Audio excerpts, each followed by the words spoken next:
Hi, this is Morgan here today, helping you learn how to set up a Visme account and to use this program so that you can create your timeline for this course.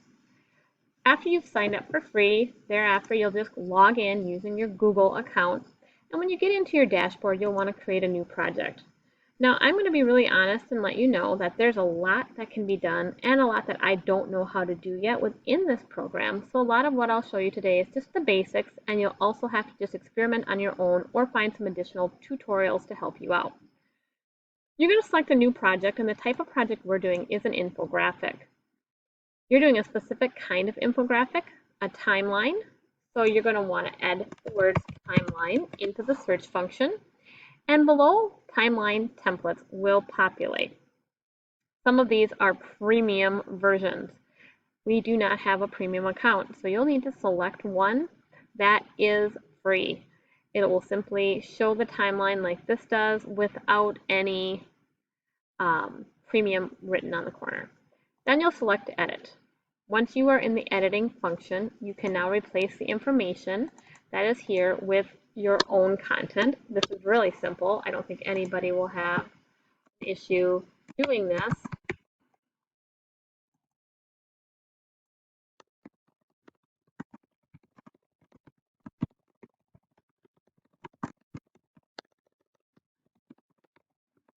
After you work on your information for a while, it's really important to save it.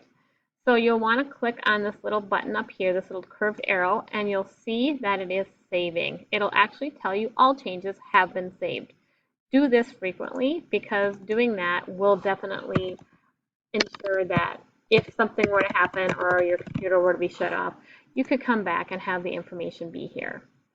All right, you can again replace the information here. So obviously April 13th, 1743 wouldn't work, but my daughter were doing this. She'll probably be able to do April 13th, 2005, which is her birthday.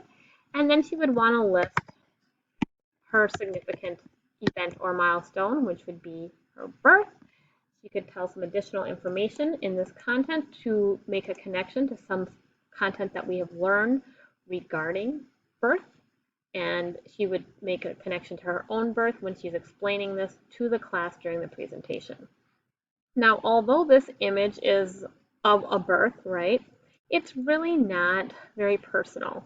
So we would ultimately like you to get rid of those type of images and go to the photo and upload your own images. There are stock images here as well. So if you were to write the word baby, a picture would populate of adorable babies. And we could potentially use some of these for certain items, but for the most part, we're looking for personal photographs of you because you're telling your own story. I have not uploaded any images of myself as a baby, but I just have a standard image of myself in here that I've uploaded. One thing I want to say is you do not want to select set as background. It's easy to do that.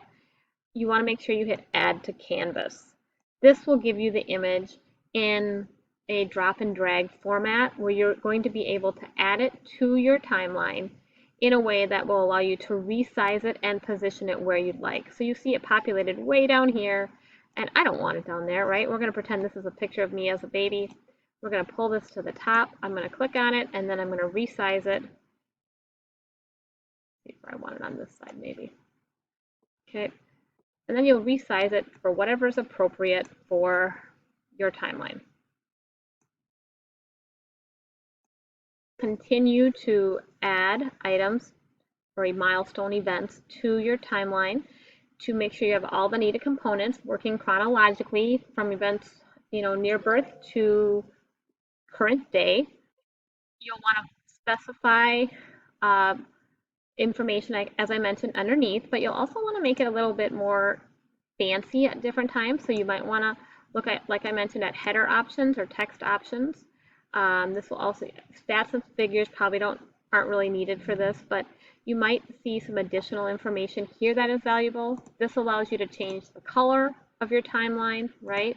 If I'm up here, this will allow you to change the background of your timeline. So if you wanted to have an entire picture behind here, if you wanted a different pattern on your timeline on the top, see how all of these are moving through. how much that pattern is visible, the opacity, okay? Scale, how large you want that pattern, your overall canvas size, which I usually don't touch. But all of that is here for you, and there is a present button at the end that you'll be able to finalize this and look at what it would look like. Now this one here obviously is not done, but even though it's not, and if I were to share it, you could see how it brings it into format and allows you to see the individual items that you've put on your timeline. It does take a second for the red timeline to populate when you go into presentation mode, but this will likely be the mode that you'll be in when you present your timeline to the class. So you can close out of that. It's also downloadable, and then the link is shareable here. So if you need that for submission purposes, it is here for you to do that. Again, I'll stress, anytime you make changes, you want to make sure you hit this button on the side.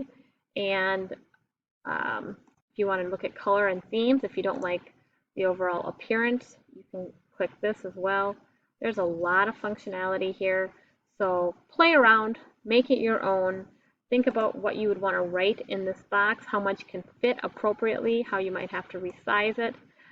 The biggest issue for people oftentimes is making sure they have enough milestones on the timeline, and that's the tricky part. This one here has a lot, but you can add entire blocks to your timeline, like it allows you to make it bigger, and you can also copy points. So like if I hit this and I hit copy, I'm allowed to paste it onto my page, and that pasted over the top. This time I wasn't over far enough, but you can drop and drag information. So if you want to, reformat the timeline so that you can make additional room or more points, you can do that too. And one thing that I've learned is the tutorials are kind of helpful, so don't be afraid to watch one or two just to help you learn how to be functional within Visme. All right, getting a little windy here. I'm going to end this, but if you have more questions, I will do my best to help you. Most of it is just involving being experimental and playing around. Good luck.